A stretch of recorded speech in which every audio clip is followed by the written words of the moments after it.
U.S. Modernist Radio is part of DesignNetwork.org, exclusive architecture and design podcasts reaching creative listeners worldwide. Hi, I'm James Crump, the director and author of Breuer's Bohemia, and you're listening to U.S. Modernist Radio. Mama don't allow no architecture around here. Mama don't allow no architecture around here. Oh, I don't care what Mama don't allow, gonna draw mine modern anyhow. Mama don't allow no architecture around here. Welcome to U.S. Modernist Radio, where we talk and laugh with people who enjoy, own, create, dream about, preserve, love, and hate modernist architecture, the most exciting and controversial buildings in the world. Architects like Chambers, Clark, Cody, Frey, Kaptur, Krisel, Wexler, and Williams put the modernist architecture of Palm Springs, California on the map from the 1940s through the 2000s, and in Hugh Kaptur's case, still going into his 90s. Behind them are a new generation of modernist architects, and today we talk with one of the area's most successful, Sean Lockyer. Later on, comedian Aaron Kominos Smith, and something he shares with Weird Al Yankovic. And now, sadly off the hunt for Mr. Yankovic, here's your host, George Smart. Hey, thanks, Tom. We've tried everything to get Weird Al on the show. Why? Because he was an architecture student at Cal Poly San Luis Obispo. Before he went into music and comedy. We've written his longtime manager, Jay. We've tried going through Facebook. We've even reached out to somewhat mutual friends. But Jay says no, which is too bad, because clearly Al and U.S. Modernists have some of the same comedy DNA. We've got a cheesy theme song, an occasionally delirious format, and irreverent humor. And you're trying to learn how to play the accordion. Yeah, right, in my spare time.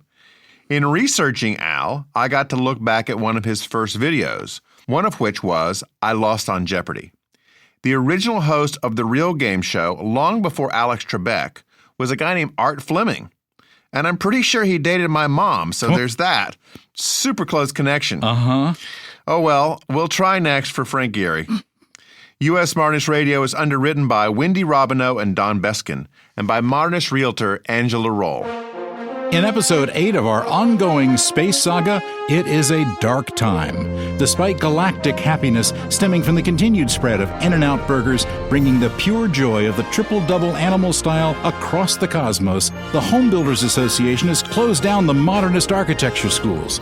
Lord Garth Vader's sinister movement placed 5-story gray buildings in every city, and design tyranny is almost complete. Princess Angela Roll is still missing, but the dashing rogue pilot and part-time roofer Bjarke Shingle's alliance with Lord Vader's orthodontist son Brad created an uneasy bargain. Drug dealers from the vegan homeworld of soy know where Princess Angela is, but demand that Bjarke and Brad steal a priceless In-N-Out freighter vessel in exchange for her freedom. Just one problem, it means they have to visit Port Calatrava, still under construction and wildly over budget after 200 years. Oh, no. Back here on Earth, the princess's ancestor, modernist realtor Angela Roll, brings incredible resourcefulness and architectural training to specialize in modernist houses, advising buyers and sellers on everything from appropriate renovation to the best vegan restaurants. Reach her at angelaroll.com. That's ROEHL or 919-995-0550. Hey, thanks, Tom. Our guest today, Sean Lockyer, grew up in a family of real estate developers, which has certainly influenced his successful career designing and developing projects in Palm Springs and Los Angeles. Graduating from Philadelphia University, he traveled in Europe, South America, the southeastern U.S., and finally to the West Coast, where in 2006 he opened his practice, Studio AR&D Architects. He also serves on the Rancho Mirage Architectural Review Board. Welcome, Sean. Thank you, guys. Hey, Sean, before we get started, we found out that you were the featured male at the Palm Springs Museum of Art Singles Night. No. How did that work out? Please tell me you married the gal at that night. No, I certainly didn't. I think I ended up on a date out of that didn't seem to go anywhere. But well, you must have gone out somewhere. Yeah. Well, that's true. We went out somewhere. I can't remember anything of significance, though. So was that one of those date auctions? Did people bid on you? Yeah, it was something like that. How much did you go for, Sean? Good question. I can't remember, but I don't think it was a lot, and rightfully so.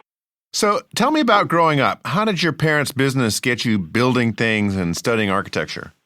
Well, my family was always into development, and so it was always around the conversations at the dinner table and throughout life growing up. And there were always architects in businesses or business meetings that my family was attending or at their office. And so it was just always kind of a part of our life. And so I don't know that it was a natural progression because I'm the middle child. And so I have an older sister and a younger brother, and both of them are in the development and apartment management business of my family's. And I'm the only one that went into architecture.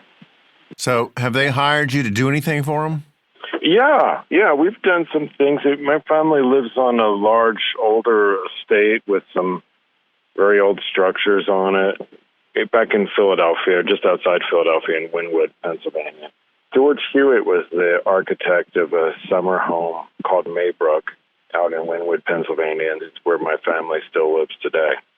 We've done some renovation. There's a few spring houses on the property, an old barn, a carriage house, the main house, lots of walled gardens, waterfalls, things like that. So even throughout architecture school in the summers, I would get on a tractor or a backhoe and create sort of garden sculptures and things like that and rehab or repoint some of the old spring houses and things like that. In Southern California and Pennsylvania are rather different environments. You must be adaptable. Yeah, well, that's true growing up, and then much more so in architecture school in Philadelphia. I had looked at a lot of the great architects at Modernism, things that were going on, and even contemporary architecture in California. And one of the things that attracted me most to it was a lot of the indoor-outdoor living that was possible out here in the California climate, which is just not so possible in Philadelphia. Not really, No. They could do it more than they do it, sort of this indoor-outdoor connection, but I think with the weather, it just doesn't breathe that into the architecture.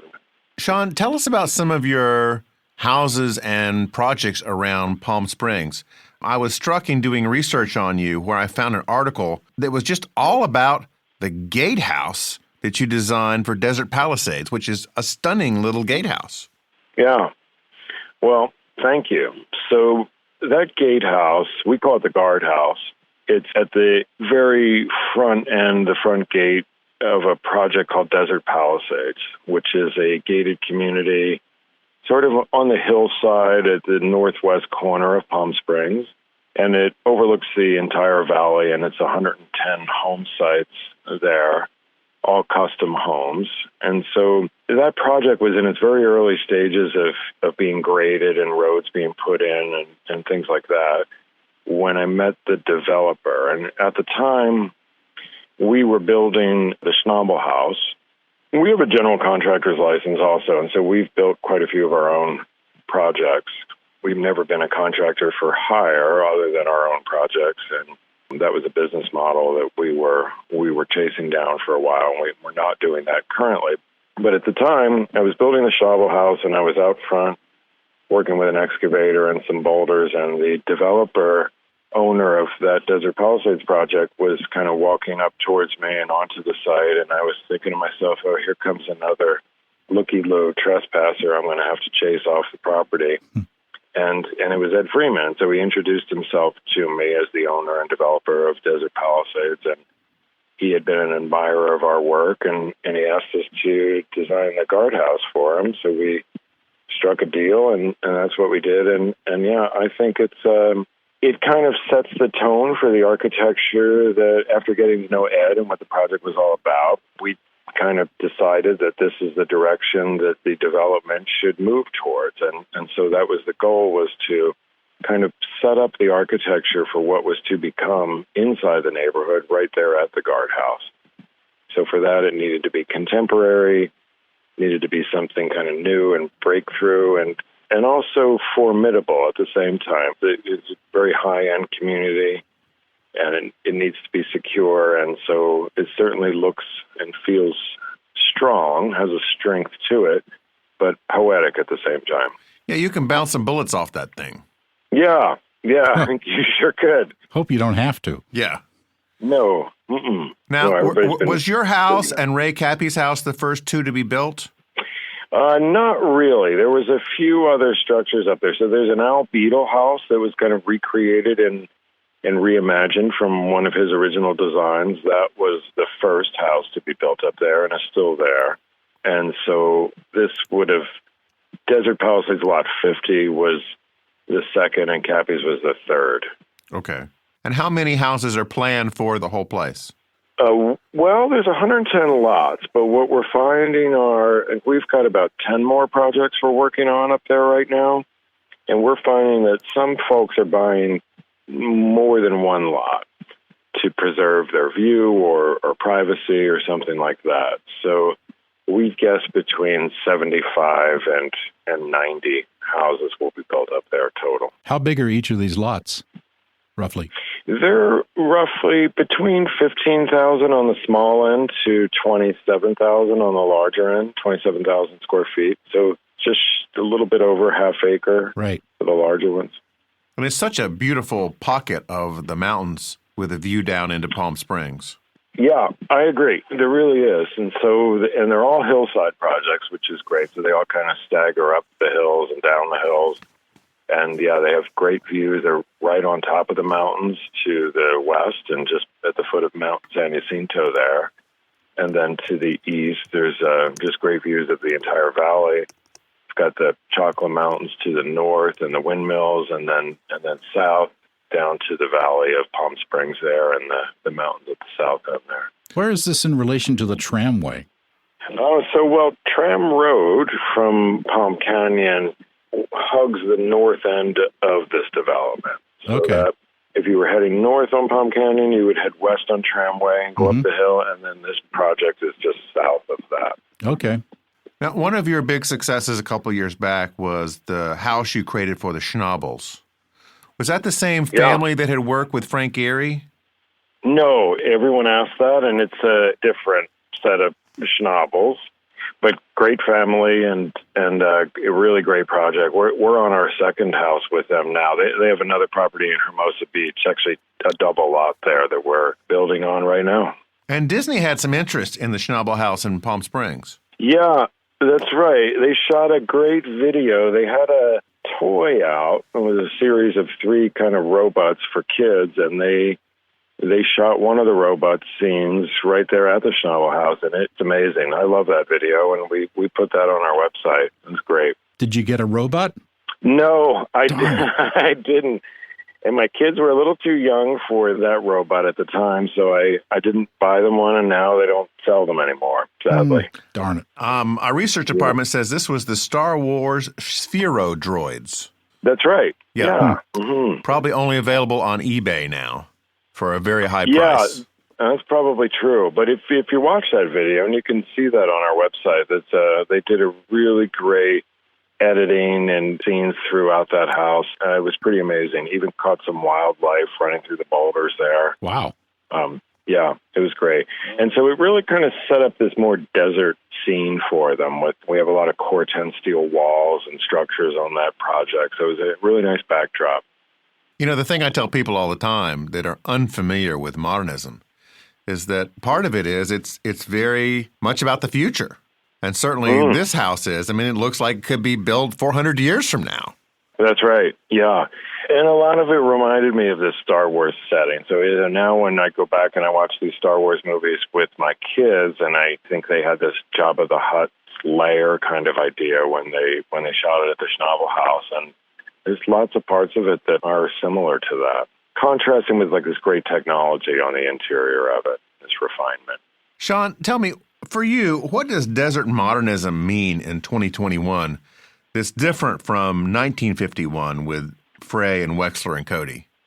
Yeah, I can tell you one of the things is a larger budget, that's for sure. So a lot of the structures, I think, that were built out there during those times, like the Alexander houses, for example, that was a nice way to get everybody a winter house in Palm Springs. And they were, the Alexander Construction Company was about building very inexpensively and responding to the masses. And so, the budget sure help. In addition to that, we just have much better technology. So no one would think of designing a glass box in the desert for the summer. It was 127 degrees 2 weeks ago when I was there in Palm Springs. But with today's glazing and insulation and the roof overhangs that we can achieve today with these really large cantilevers, like you'll see at the Schnabel House and especially the guardhouse, we can have a lot more glass than you would normally expect. So that's one thing. In steel, we're really pushing the limitations of steel and, the deflections we can get out of that or non-deflections and really able to build these slick structures with these great massive overhangs and really expand the indoor and outdoor living. We're out in Palm Springs every year for Modernism Week and have been for a long time. And one of the things I'm always surprised about is that on many of the larger modern houses, I don't see solar power. Is that just because it's so well hidden or they just tend not to use it? Yeah, well, the building codes have changed. So every new project now, I think since 2020, is required to have some level of solar. Oh. So you won't be missing that anymore. A lot of times, though, they are very well hidden. I mean, particularly on flat roofs, they're pushed back away from the edge and they're not angled up at a height where people can see them. Personally, I don't think they're the ugliest thing in the world, and I think there is something worthy of showing off a bit if they're done correctly. But most people feel like it's pretty hideous and they want to hide them. So I can understand that. And it's, a lot of times you won't see them because of that. The climate in Palm Springs is 363 days of sunshine a year, so you kind of have to do it now. And panels have become so much more efficient and the prices come down a lot. So it does make more sense than it used to. I mean, people used to be worried about, well, I've got to replace it in 5 years. Am I really going to get my money back? Is it really quite worth it? And now, especially because of the building code change and making people do them, they're so prevalent and available that it's getting to be affordable for everyone in a climate where everyone should be using it. Now, of those 363 days, there are 2 days where you have what, like a monsoon that comes through? Yeah, that's right. So we do get some flooding out there for sure. I was out there one time during one of the monsoons. Yeah, like 3 years ago. Yeah, and I remember that the town has allowed golf courses to be built in the spillways for this flood control. So, like, entire golf courses will be washed away by the latest monsoon. Yeah, that's pretty crazy to me because there's a fair amount of damage, and I don't know how insurance companies even write a policy on that, knowing that it's going to flood in a year or two. Well, better grass than, somebody's house. I guess, yeah. Building. I guess, too, but then what I see when that happens is all the irrigation and the infrastructure underneath that grass just gets washed away and damaged and needs 100% replacement also. So it can't be cheap to replace all that. And where does it all go? I mean, where does it get washed downstream full of, putting flags and, yeah. That's a good question. And so that's the other thing. There is a large water table underneath Palm Springs. It's very deep. So there's great percolation out there, but it just can't handle the other thing to remember is upstream from Palm Springs are all the mountains that surround it. And so that's a lot of acreage and a lot of real estate where you get that really fast runoff from a quick, sudden rainstorm, even if it doesn't last very long. It's a lot of real estate going to like the bottom of the bathtub in Palm Springs there, and the sewers just can't handle it, and it can't percolate fast enough to get down to the water table, so it floods. Yeah, and it takes the roads with them sometimes. Yeah, that's true. There's quite a few of the roads that even go into town, like Indian Canyon is one that gets washed out quite a bit when that occurs. The clients that you have now, Sean, are they particularly into green or sustainable design, or are they just mostly going for the mid-century vibe? Well, I'd say both. There's definitely a mixture of both. Most clients need to be pushed in the direction of being somewhat sustainable and caring about the environment. There are the rare ones that have that in mind already, but we try to steer them in that direction in a smart way. and show them how, say, some of these things are budget friendly and some of these decisions we can make are good for the environment. And then, a lot of it is sourcing of materials, or the methods of construction can be helpful to the environment. So we try to steer them towards maybe locally sourced stones and woods, things like that, keep the trucks off the road, rather than, let's say, bringing in materials from Italy or China or something like that. So there's some smart decisions we can make like that. And there's a lot of materials out there that are environmentally friendly that just work well also, and we can steer them in that direction by the specs that we write on our drawings and construction documents and things like that. Other than a nice budget, what makes for a good client that comes to you for a single-family house? Yeah, so we've got basically 3 requirements for any client for our office, and one of them is a realistic budget. And so that doesn't mean it has to be a very high budget, but it definitely needs to be realistic. So somebody might say, hey, I love this novel house. I really have to have that, and I need 5,000 square feet. And by the way, I need to do that for $1 million. Well, we'll just say, well, I'm sorry. That's not possible. Let me educate you on what is.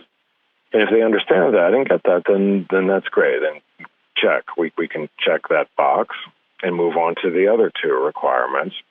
The second is you've got to have good taste. And so that doesn't mean that you need to be a designer yourself, but you've got to have an appreciation for the arts and what we're trying to create with, if it's not mid-century and it's more contemporary, well, then you have to kind of have a desire for that and a general understanding of the aesthetics, and not try to force your hand or, use us as a pencil for some other type of design that you may have in mind. That's an interesting way to put it.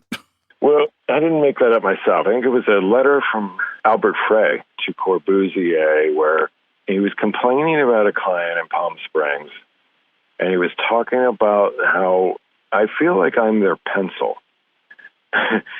And so that really, hit home with me, where we really try to avoid that. And it's like, if you're hiring us, then you're expecting our input and our expertise, and that's what you want. And the brains behind the pencil.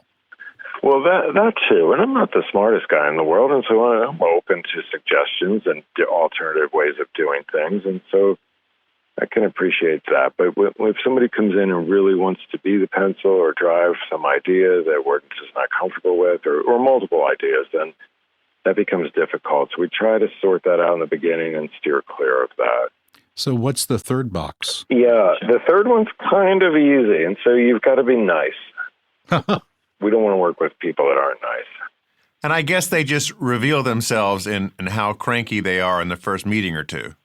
You'd be surprised. Yeah, people don't realize that that's one of the interview questions we're not asking, but we're trying to sort out and figure out. And maybe you wouldn't be surprised, but yeah, people can be kind of pushy or not so nice in the beginning, and we'll just steer clear of that also.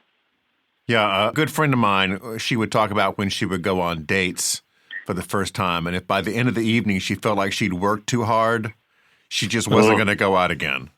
It was just too much. Yeah, she probably said the same thing, like, life's just too short for this. I don't need this. Sean, I know maybe you wouldn't take on a project like this, but let's just talk about this hypothetically. So let's say that I love Palm Springs and that I want to come there and build a very modest house, one of these small ones like from way back. Let's say it's 2,000 square feet, and I've got to buy some land somewhere around. What is a realistic budget for me in planning for that? Just ballpark. Including the land? Yeah, including the land. Well, so the land one's a difficult one to throw out there, or that component anyway. So you might find a parcel for $250,000. It's probably tough to find, but maybe an infill lot somewhere. Infill meaning down in the flat area, and just a little stagnating piece of land that nobody built on yet. Yeah.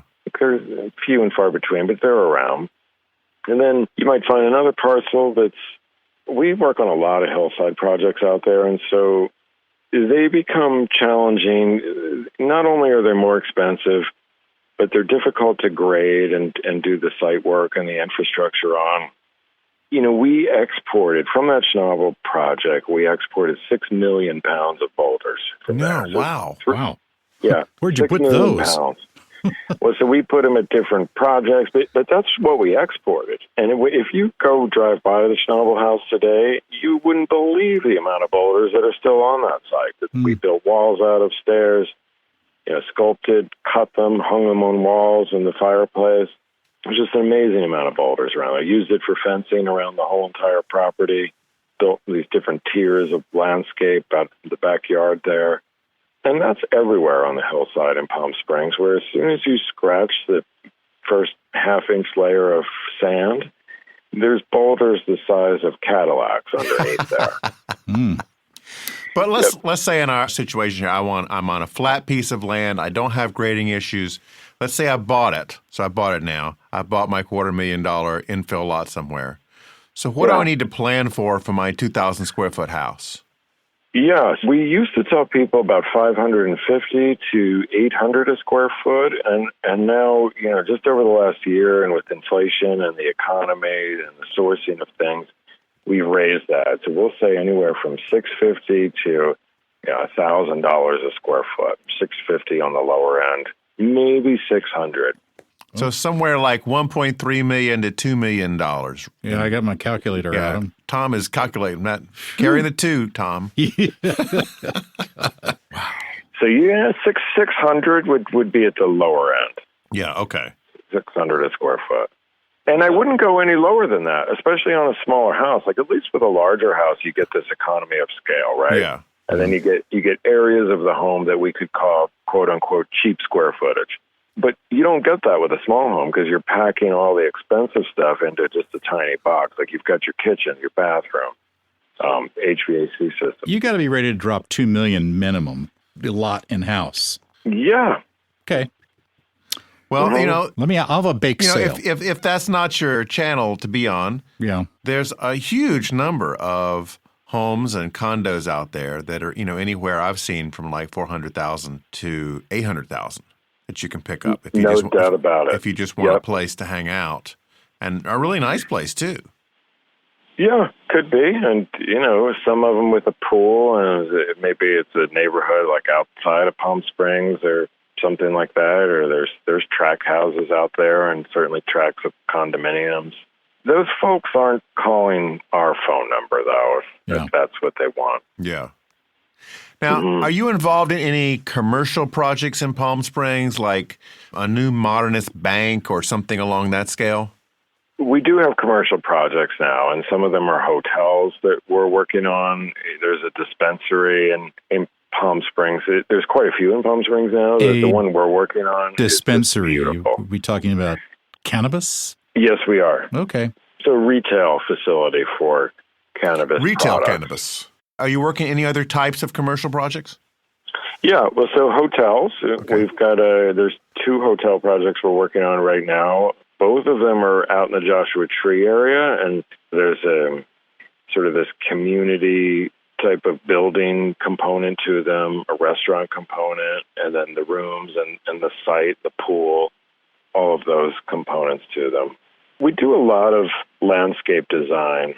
That became important to us, so we really think that the landscape design needs to be incorporated and thought about and designed at the very same time the architecture is being designed. Well, let's wrap up with that question, Sean. Tell us about your Echo project that you worked on, because that has a big element of landscape design. Yeah, it does. And so those clients came to us. They've just been fantastic, wonderful clients to work with, and it's been a really rewarding project for us. And so when they came to us, they said, hey, we have subdivided a large piece of property into 9 home sites. And what we're trying to do is create this sort of tract of modern homes. And we want your help with that. And we'd like to do something different and better than all these other tracts of homes going up in and around the valley. And so that's what we did. So we work on custom homes, the architecture and landscape design for. We took a lot of elements from our custom homes and sort of refined them down into I think we have 6 different variations on these 9 lots. It's really 4 main floor plans with 2 extra kind of bonus variations on those. So about 6 total. They take a lot of elements from our custom home design and these floor plans that we create that we think are special and unique. And to us, they're kind of easy, and some of these things are just kind of common sense, like how to connect the indoors to the outdoors. And I think a lot of people try it but don't pull it off successfully, and these homes really do. So they took a much larger custom home, well-designed footprint, scaled that down to about 3,700 square feet in a 3-bedroom, 4-bedroom home floor plan. And it's got a high level of finish. It's got some really nice details that are not the most expensive details to build, but you get a lot of mileage of them, so they really looks like high design. And they're well executed, well built, great materials, a lot of natural stone, cast-in-place concrete. Some have wood floors, some have concrete floors. We get these custom tubs built. We've been doing for some of our projects for years now out of solid blocks of marble. Put those in the master bathrooms. And so, and it's got a very organic, connected to the earth kind of Zen feel to it. So I'm really passionate about the Echo project, and it's been just wonderful for us. We're on our 3rd and final phase there now, where we're building the final 4 homes. So it's been great. Well, Sean, we can't wait to see what else you come up with. Thank you so much for joining us. Yeah, sure. Thank you, guys. It's been a pleasure to be on the show. Thanks for having me.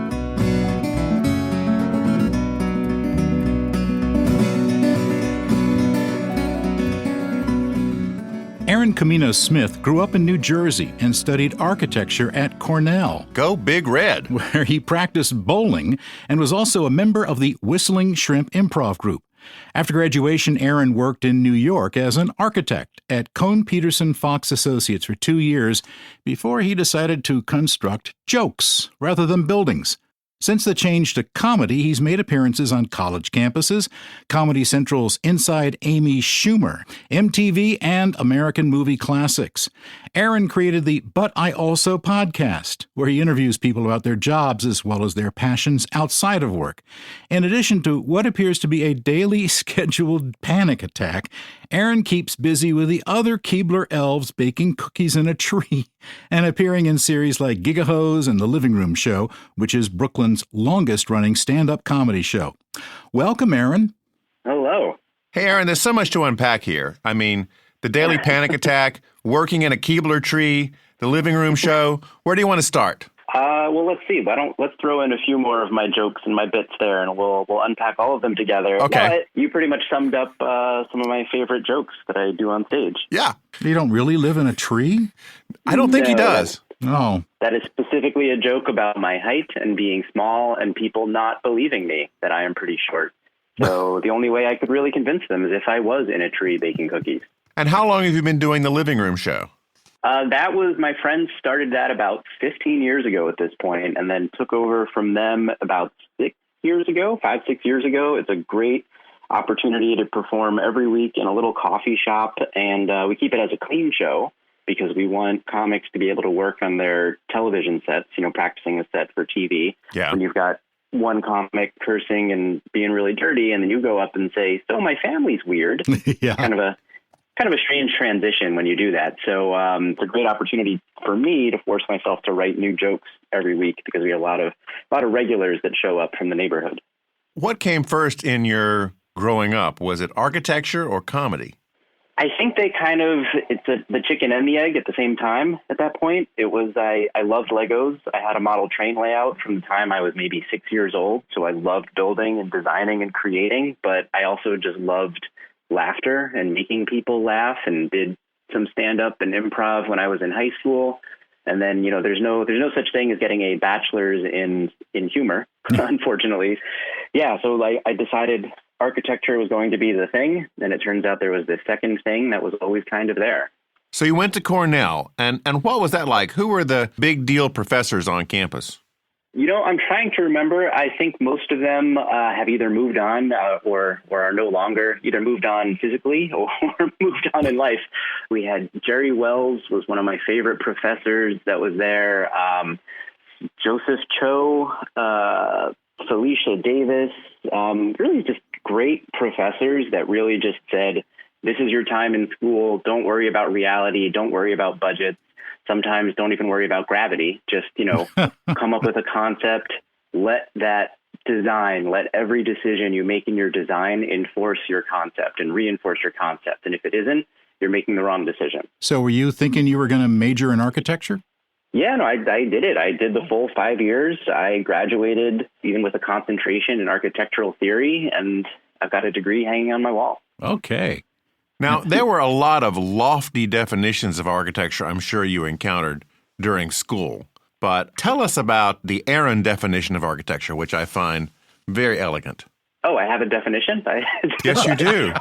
Oh, where did I write that somewhere? You did. This was on one of your podcasts, and you were talking about how transcendent most people define it, but you had a very basic definition. Oh, yes. Thank you for reminding me what I once said. Really, it's just about keeping the rain off your head. Yeah. I think that's I was going to go. It. I was going to go with making sure buildings don't fall down. But yeah, and making you just keep a roof above your head. I mean, I think at its most basic level, that's kind of the job of architecture, is just keep the weather out and keep us safe. Keep the weather, the animals, keep nature out, pretty much. Right. And then beyond that, how do we now make it interesting, and how do we make it do something more than that?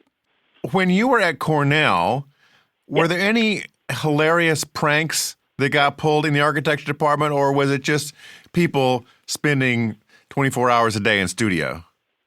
I believe I was one of the last classes that had the full round of pranks performed on us. There was a lot of pranks done to the freshmen.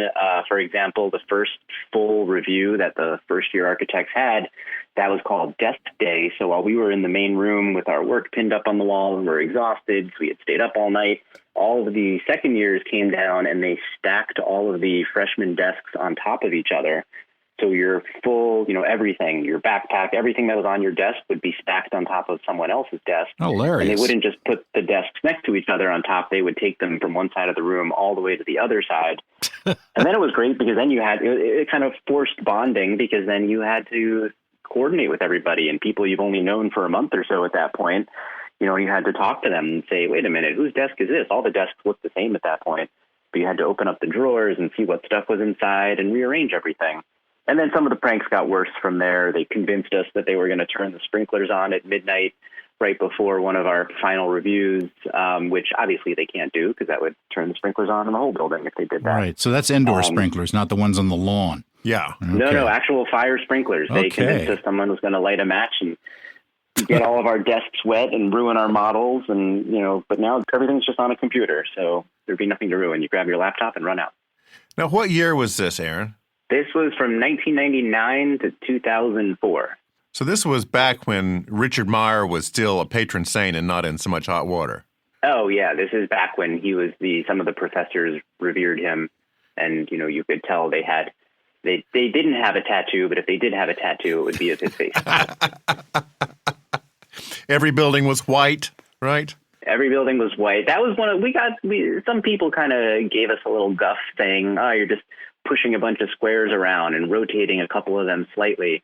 That's all your designs are. But then, I don't know, I was kind of there when there was sort of the push for more diagrammatic stuff. And I don't know, it was a very weird time because there was kind of the old school way of thinking and then this sort of new school parallax way of thinking of which is really the right way versus the wrong way. And I don't know, it was a whole thing. But in the end, you know what? Just keep the rain off your head. Yeah. Architecture really does suffer from this problem of that public doesn't understand what the profession does. No, not at all. And when the architects get together and have lots of very serious meetings about how to fix this, their answer always, over 80 years is, we must educate the public. And more martinis, please. But they never put the two together. If they just give the public more martinis instead of drinking them themselves. Okay. That building looks great. Yeah. That is a Where's fine building. my checkbook? There's no rain coming into that building. Just like in comedy, there's a 2-drink minimum for comedy shows. There should be a 2-drink minimum for entering your building. That's right. It is true that there's very little funny in architecture, and that was my thesis project, was attempting to see, can architecture be funny? Can we create a funny building? Oh, I love that. You wrote a thesis on this? So this was the idea was, I had a great class about genre in architecture. For example, when you think of a sports bar, everyone instantly knows heavy wood furniture, that thick bar with the curves and the coving and all those little angles and stuff. And about 50 TVs. Right, and TVs everywhere, and columns and dark, and your feet are sticking on the floor, which I guess is not the architecture, that's more the patrons. But, so I said, if you can have genre in architecture, even if you can just say Art Deco, whatever you want to call it, can humor be a genre? Can a building be funny? And not just in that cartoonish way, like the Looney Tunes style with the over-exaggerated perspectives and, a skyscraper that clearly gets way too narrow at the top so it looks even bigger. But what if there was like another angle to it where you could try to create laughter when looking at a building, when being in a building? And it was, I would say it was a semi-successful thesis. We'll put it that way. Okay. So you didn't get laughed out of the building? Uh-huh. I got laughter from the critics because some of the people on my final review thought I was being serious, and others realized I had ridiculous things going on in my building. So I was designing a doctor's office, and one of the things is I said in the waiting room in a doctor's office, there's always a fish tank to calm people down. So I said, let's go all out with it. So instead, I made the waiting room a glass box suspended within a giant 5-story fish tank. Oh, cool. And I said, the bigger the tank, the bigger the fish. So instead of fish, it had to be a shark tank. So you were surrounded by sharks because water is calming. And you're waiting to see the doctor surrounded by sharks. And I think... And then, of course, they're going to take your blood pressure. Well, that was the whole point was it was obviously this is ridiculous. You wouldn't do that. One of the professors actually said, who would pay for such a large fish tank? I don't understand. And then one of the other professors had to get up and leave the room because he was laughing so hard at the other professor. So it turned into less of the building being the joke and more it felt like I was playing a joke on my reviewers, which is not the original intention. But in the end, it was an amazing learning experience and was a lot of fun. And I bet they remember it. Yes. Well, that's the other thing. No one remembers I made a visitor center for this park. I made a museum for this. No, you remember the ridiculous doctor's office where the overhead plan view, I finally made a building that looks like a smiley face. It's what I've been wanting to do. So in a no way, one realized. In a way, you're trying to inject whimsy, if you're going to try and put it in a more clinical term. Yes, whimsy. We want to introduce. Yes. Yeah, it's whimsy, and it's funny because I've seen it's somewhere between whimsy and then also poking fun at the absurd architecture that we do have. It turns out I was really trying to make fun of the suburban architecture, and the rare moments in suburbia where architects do try to make an architectural move, and it usually just falls flat on its face. For example, think of the Best Buy stores in a huge shopping plaza have that forced perspective blue box entrance. Right. So rather than point out how that's like kind of goofy, I rotated my entire building so that as you walked into my building, it was on axis with the Best Buy across the street. And I said it was such a beautiful move that I wanted to really focus all of my participants' entry on this gorgeous building across the street. So it turned into some sarcasm and it was fun. But again, I don't know if everyone got that I was being facetious. Now, besides you and Weird Al, Aaron, are there any other people that you know that have moved from architecture to comedy? I've actually met a few people who do comedy who went to architecture school, and I don't know if they're super famous. I mean, in the end, I feel like there are hundreds and hundreds of amazing stand-up comedians, and no one knows our name. No one remembers their name. Even if you saw them on Comedy Central or you watched an HBO special, within a minute, you can't remember their actual name. But there are plenty of comics who did go to architecture school. Not as many lawyers, but plenty of former architects. Huh. I would think there'd be a lot more ex-lawyers than ex-architects, but that's interesting. Well, yeah. Oh, it's way more lawyers than there are architects, but there are some of us. Who's going to write all the lawyer jokes? Well, please have them get in touch with us because we always want to talk with funny architects. There are not that many of them. I'll look it up. I'll make it happen. Now, back in March, you spoke up at a New York City Council subcommittee on land use. That sounds a little architectural. Oh yeah, this was fun. I live in Brooklyn, and there was a huge air rights transfer deal going on for the city for a Department of Transportation owned parking lot, and then a brand new residential tower that was going to go up across or right next to it.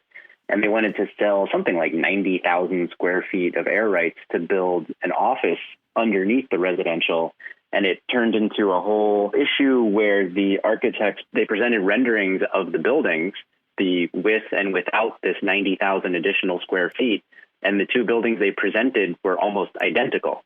And I directly called out this architect and the developer and their lawyer on this Zoom call for a council member meeting, saying that they were lying and they were trying to cheat us and they were tricking us. And then one of the lawyers started to try to yell at me, but then the council member running everything had to silence the lawyer because it was my turn to talk. It was a very interesting experience. And the complete opposite of funny. Did you come out the hero of this story? I mean, did you expose this corruption in New York? I only saw it. I figured it out in the moment. I didn't even know it was happening until they finally did their presentation. And in the end, the air rights transfer happened anyway, and it was still a $17 million deal. But we were able to push to get a little bit of that funding actually coming to the neighborhood and going to the local school and going for improvements to the subway station. So in the end, I think we did well, but they're still going to build a giant building. You know, maybe Marvel needs a new superhero that could be going around. Air rights transfer. Yes. Air rights transfer man. Analyzing the details of every air rights transfer contract. Flying underneath the building and around the building. Nitpicking every addendum. That sounds painful. Other than the living room show, are you getting some good stage time these days, or is COVID still knocking everything out? It's been really rough this last year and a half trying to perform. Luckily, we put living room show online, and we've been streaming it every Friday at 8 o'clock. It's a free show. Anyone can watch, so that's been great, but it's been really hard. And then just being in person and how comfortable you are being in person with masks off it's a very tenuous situation. And I feel like at any moment it could swing one way or the other. Right. So it's not a great profession to be in during a pandemic. Here's a couple of minutes with Aaron Kominos Smith. And boom, there it is. All right, guys. The comics only get smaller from here on out. I don't know if you guys realize that. We have some children waiting on the side. Oh, it's going to be amazing. Guys, I am pretty short. I do not mind being that short. At least that is what I tell myself. I think what's frustrating about being short is that people do not believe me when they find out I am only 5'2". That's it. Thank you for that clap. Wow. Where were you in high school when I needed you? It is weird. People will come up to me after shows. They'll be like, Aaron, what? You're not 5'2". Come on. You don't seem that short. You don't seem 5'2". Why would I lie about that? Gotcha. I'm actually 6'8". You want me to get that cereal off the top shelf? Well, I can't. This is my real height. You figured it out. Why? Why do you not believe me? You are bending over to talk to me right now. Your hands are on your knees. You're getting scoliosis as we speak. This is my real height. It's weird. You know how some kids don't act their age? I think sometimes I do not act my height. That is the real problem. Apparently, I'm only supposed to be in a tree baking cookies.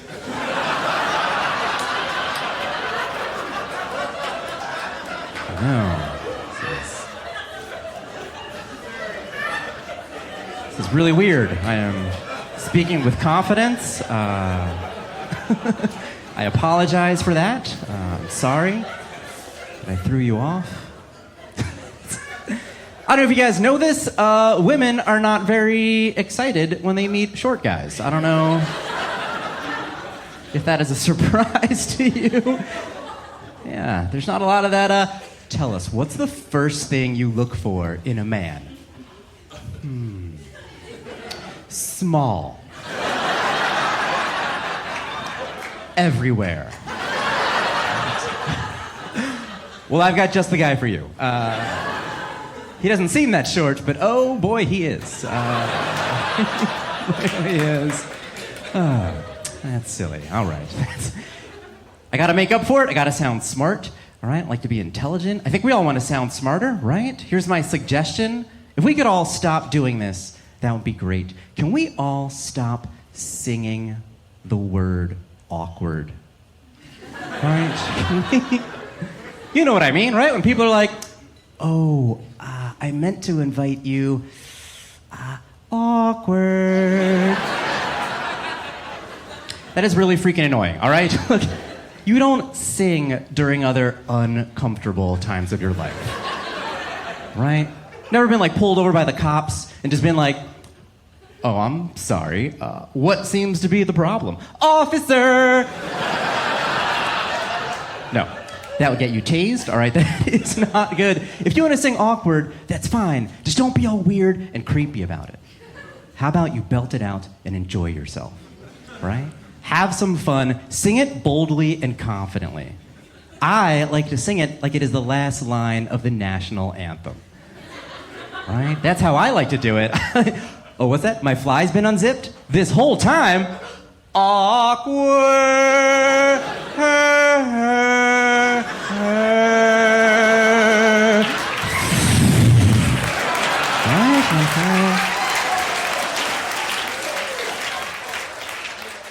Aaron, thank you so much for joining us. What's your website? Where can people find you? You can find me everywhere on the World Wide Web. Everywhere its tentacles touch, I am Funny Aaron. That's 2 A's, A-A-R-O-N, 2 N's in funny, because that's how we spell it. I'm on Instagram, Twitter, Facebook, all that stuff at Funny Aaron. I kept everything consistent. That's your little mini lesson in marketing right there. Right now, half of my followers on Instagram are cats. So if we could fix that. You said cats? Cats. Cats. Oh. Yes. Okay. I would love more human followers, so go on there. Or dogs. Yeah. There's for some reason it's cats. Apparently my comedy is not for dogs, just for cats. Oh, okay. It's not high-pitched enough. Well, everyone's got a niche, Aaron. A cat niche. Ooh. Hey, thanks for joining us. Thank you so much.